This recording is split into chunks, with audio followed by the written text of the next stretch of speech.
Hello friends, welcome to PK Technical World. Friends, today my topic is about polygamy, metonymy, hyponymy, homonym, homophone and collocation।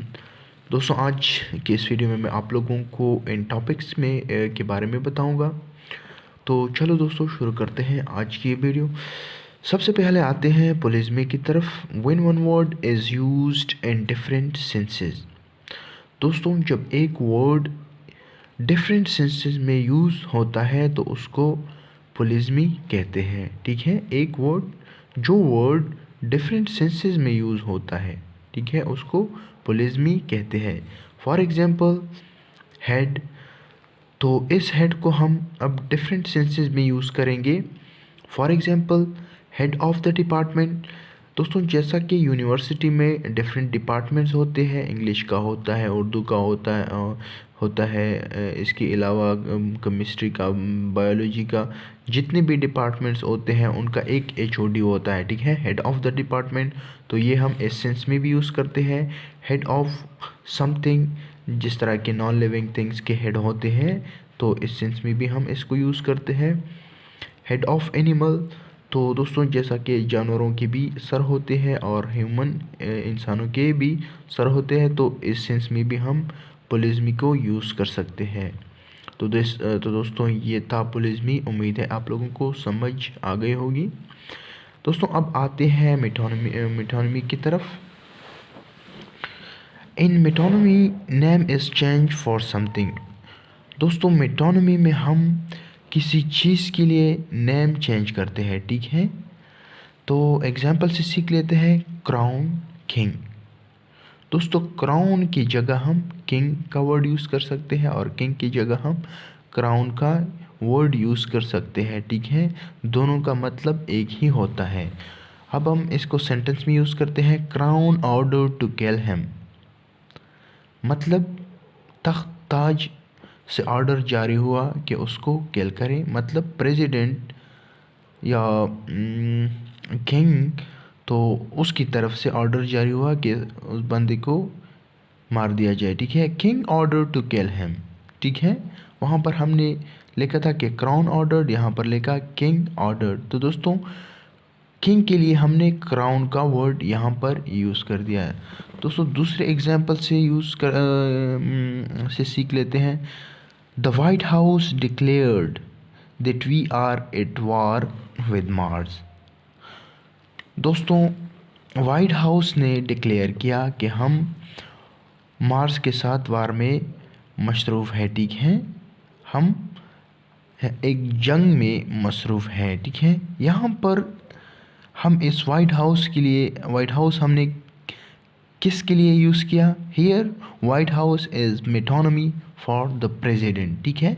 मतलब president declared, White House declared, president declared that we are at war with Mars, ठीक है। तो दोस्तों ये था metonymy. उम्मीद है आप लोगों को समझ आ गई होगी। दोस्तों अब आते हैं होमोफोन्स की तरफ। Homo mean same, phone mean sound, मतलब सेम आवाज़ें।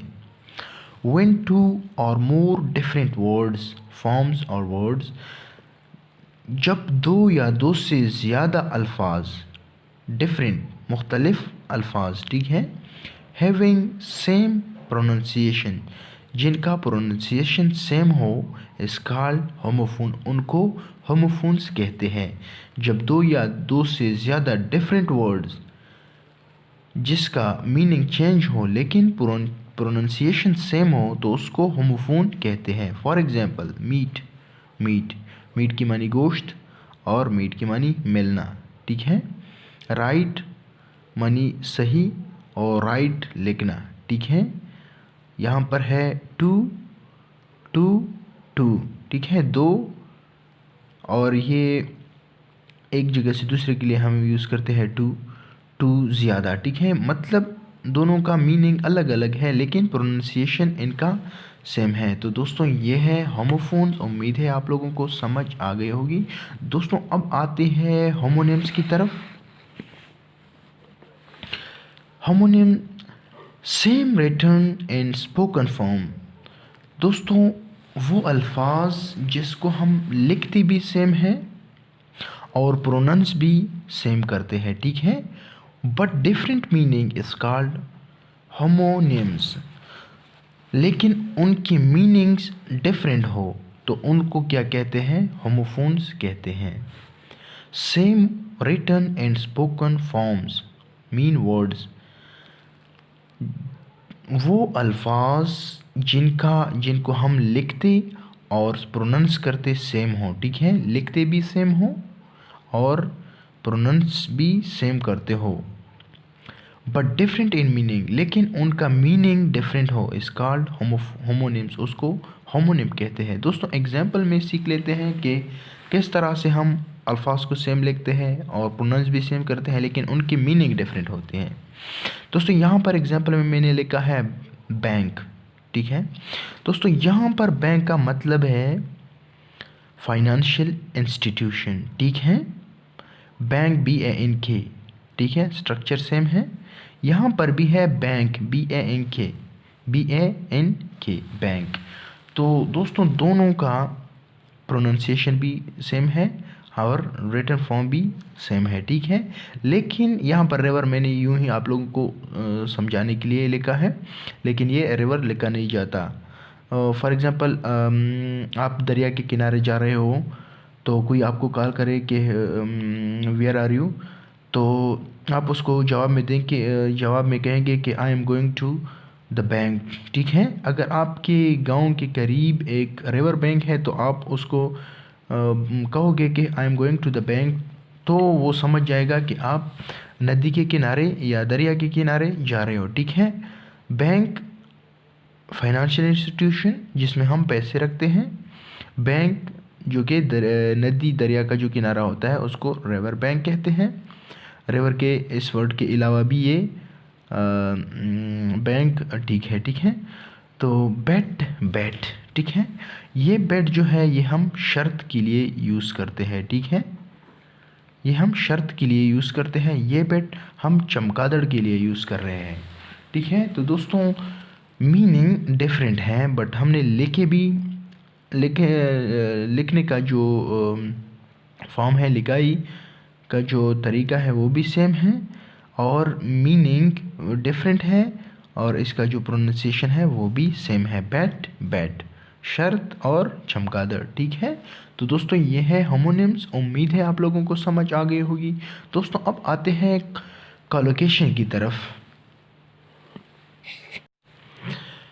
Collocation, words frequently occurring together. Collocation are set of phrases.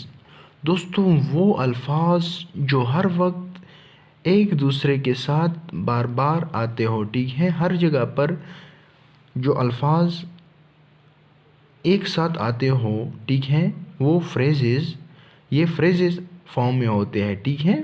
Words frequently occurring together, जिन अल्फाज को, जिन 2 या 3 अल्फाज को हम एक साथ अक्सर औकात न्यूज़पेपर में, बुक्स में, आर्टिकल्स में देखते हैं तो उनको क्या कहते हैं?